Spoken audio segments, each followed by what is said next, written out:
This fight is for the freedom, justice, equality of the black man in America, so that I may take my title and my fame and go out and uplift little black people in the ghettos. Yes, black sir. People is catching hell. Black people who entertainers won't speak for. That's all right. Those entertainers coming here, don't none of them really get on no television and give up every quarter to say something that's against white people, right. The government. All those entertainers, not getting on them, but I'm saying I have to lead the way. I have to be. Now, God has made me bigger than all entertainers in America. God has made me bigger than all entertainers in the world. God has made me bigger than all athletes in the world. Now it's my job to whoop this man, get my title, so I can use it to help uplift the black man in America.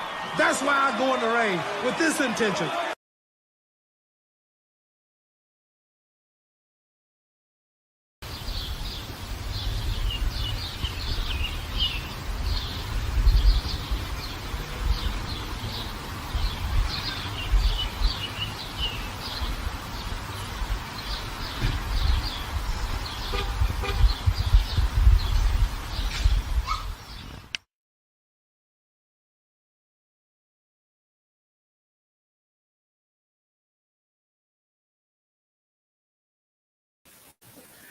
Hey, what's up, everybody? It's me again. Welcome to another episode of Savage Shaman Sessions. I'm your host, Kiwu Balam, aka Savage Soliloquy, aka Mr. Castleberry. Y'all know who I am. Not gonna be before you long today, but I just wanted to. It's gonna be some special episodes coming up. This episode specifically is dedicated to black men. We're gonna have our episode for black women. We definitely gonna dedicate. But I wanted to reach out to my black men. Because as we know, we've been in the news. I mean, we are the news. Black men are the news. Like whether it's entertainment or crime that they use to paint a picture of us or whatever, we influence the news a lot, or we're used to influence the news a lot. Whew. Black men have been going through it these last couple of years. First I want to let me step back and say peace to everybody. I hope that you vibing right wherever you're at. Because this show is all about creating a vibe, being a vibe, being a good vibe. Because as we know, it's a lot of bad vibes out here. It's a lot of craziness out here. Let's put it that way. There's a lot of craziness out here. We talk about, black men. We gonna make sure this is positive though, But black men have been in the news recently, specifically like Kyrie Irving, Kanye, formerly Kanye West. Yeah, not just them, like for real, but them have been the two that have been on the main issues that have been, having everybody else on the news. Like, we know everybody been speaking up on it. Scholars like Boyce Watkins, leaders like, the Honorable Minister Louis Farrakhan, Tariq Nasheed, Umar Johnson. Like, everybody has been chiming in, and it's actually been getting black people kind of turned up a little bit. We've been active. That's not random. That's not random at all. It's specifically because black men are starting to stand up. Now, I say that with the truth of there are many black men also standing up against black people right now. I mean, they're coming up out the woodworks. But it really is happening. We really are kind of like, we got the world in a little shift right now, and a lot of powers that be don't know what to do. How could they? A lot of the people that created these situations with black men, black people, like a lot of this we can say is black people, but remember we're focusing on black men for this episode. Um, we are going to have our black women episode, but right now we're talking about black men.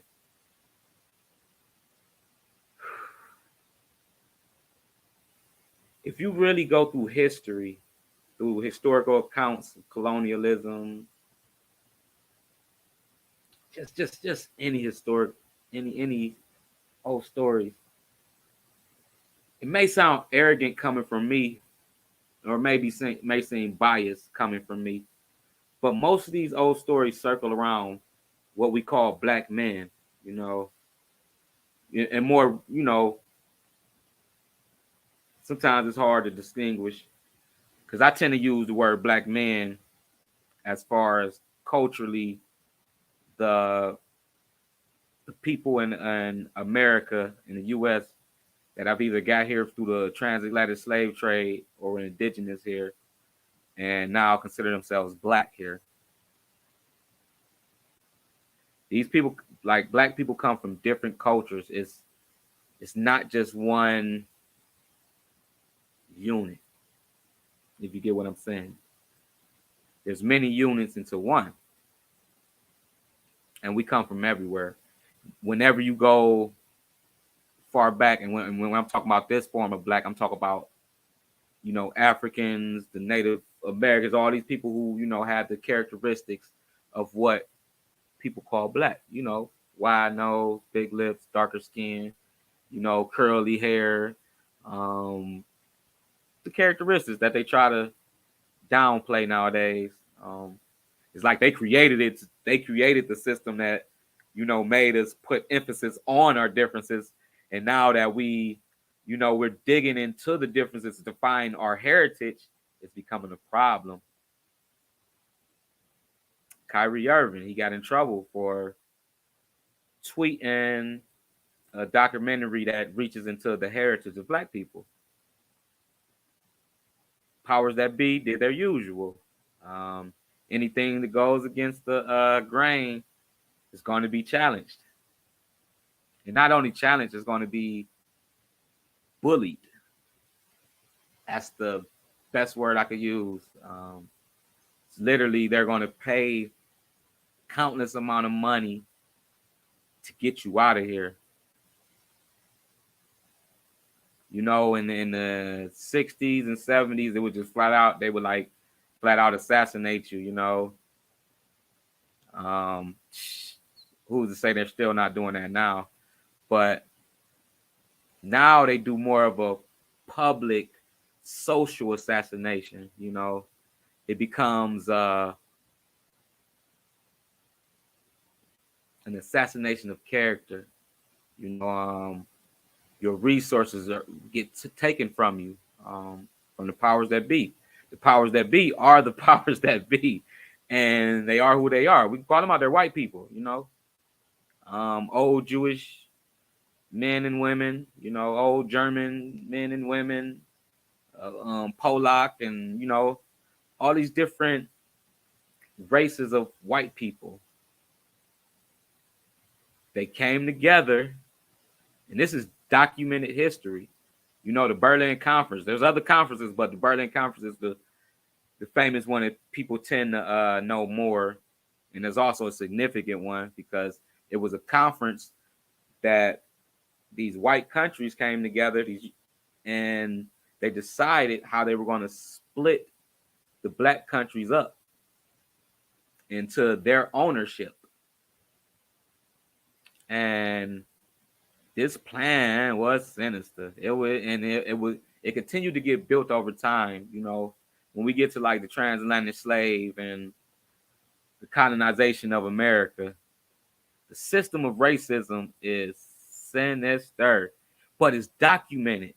It's documented that they came up with a system to wipe us of our memory of who we are.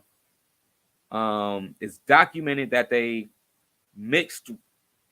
intentionally government sanctioned mixed in with the races of the land to lessen the presence of the pure breed people of that land. Like literally, like they came on the land and seen a bunch of dark people, and they literally hired people to go and have sex with these people to create babies. They had camps. They literally had camps that they had where they were baby making camps to make like little light skinned babies. That's literally what they did. This is documented in all over the world. One of the major places that is documented is over in Australia with the Aborigines. How they would kind of mix in with them and kind of blend in to erase the original culture, because that was the easiest way to get inside the culture, because people didn't trust these people. It took white people a long time to get on African land, with the power that they had. People didn't trust them. They had to use methods to get through. And blending with the people through children was the easiest way to do it. They did this all over the world. And over here in America, they definitely did it. And they blended out people so people wouldn't know who they were. Because if you don't know who you were, you don't have a source. You don't have a resource to go back to. The only resource you have is what you create. A lot of black men, a lot of black people don't understand that. They think that everybody lives how we live, and that's not true. Many cultures ultimately have a resource to go back to. They have a country to go back to. They have a magistrates and people in power that they can go to, where they can actually get reparations and governmental assistance specifically to their race and their racial plot in history. Unfortunately, we're the only ones that don't have that. We don't. I know we probably talking about black men, but like sometimes you just gotta go where the vibe taking you. And we talking about black people, which we are talking about black men.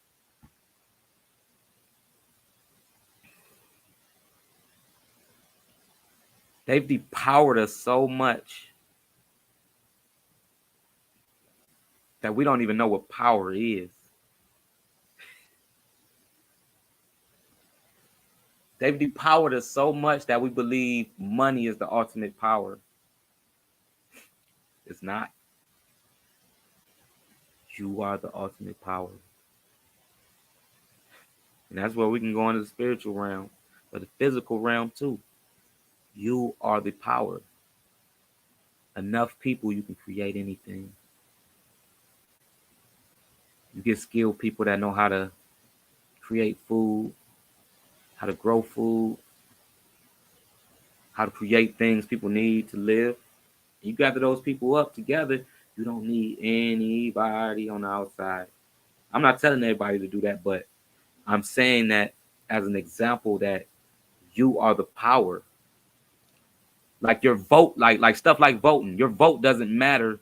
Why do you think they dig so deep to get black people votes? It's a control mechanism. It's a placebo. Because we're living in a sick world. We're sick. We're so out of tune with nature, so out of tune with being a human that we're sick. We're relying on people who are completely clueless about being a human. People who are completely ran by the person with the biggest pocket. That's the worst person you can have controlling your life. A person who sells themselves to the biggest bidder. Yet that's who we uplift. The people who sell themselves to the biggest bidder. That's who we uplift. As black men, as black women, that's who we uplift. We uplift celebrities. And right now, black men are the celebrities on the forefront. Got the spotlight on them. Kyrie Irving. Like Kanye West. I pray for that brother. Like, it's good that he's exposing, like, some of the stuff that happens in the industry, dude is wild, man. Some of the stuff he says is just bad vibe. The George Floyd thing and all that is just bad vibe. That's why I can't really use him as a platform for us to jump into it. Kyrie Irving, the brother did nothing. He's a perfect example of what black men are going through. Brother did nothing. He did absolutely nothing. He tweeted a documentary that a lot of people turned on him about. A lot of black people, a lot of black men turned on him. Even black men in his field. Shaquille O'Neal, Charles Barkley, LeBron James, all these guys, they instantly turned on him. None of these guys knew anything about what the documentary is about. They knew nothing about what he tweeted about, but because other people tweeted other stuff, they just followed suit instead of researching. And now that the documentary is becoming more popular, people actually know what's in it. So people are questioning the powers that be that are canceling celebrities like Kyrie. Kyrie was suspended by his team, and after black men put pressure up, after black women put pressure on them, they start backpedaling. A lot of people start backpedaling. LeBron, I think this is a little too harsh. After he condemned Kyrie, he backpedaled because black people stood up. Ugh. That's what happened when we stand up. We so powerful, but we just don't know it. We got people backpedaling. The owner of the Brooklyn Nets is backpedaling. But he's also playing a game. Because he backpedaled on the harshness of what was happening to Kyrie Irving. Yet he's the owner. Kyrie is still suspended.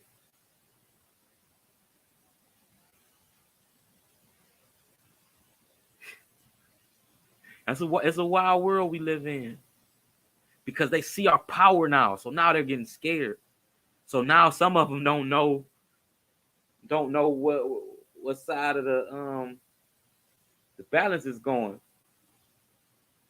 Because they know once black people stand up, there's nobody that can stop black people once they stand up. Nobody. We are the majority of this world. They can hit you with them poles all they want. We are the majority of this world. We are nature. We have always been here. We have been tried to wipe, like war has tried to wipe us out, plagues, all that. But nature recovered, and we still here.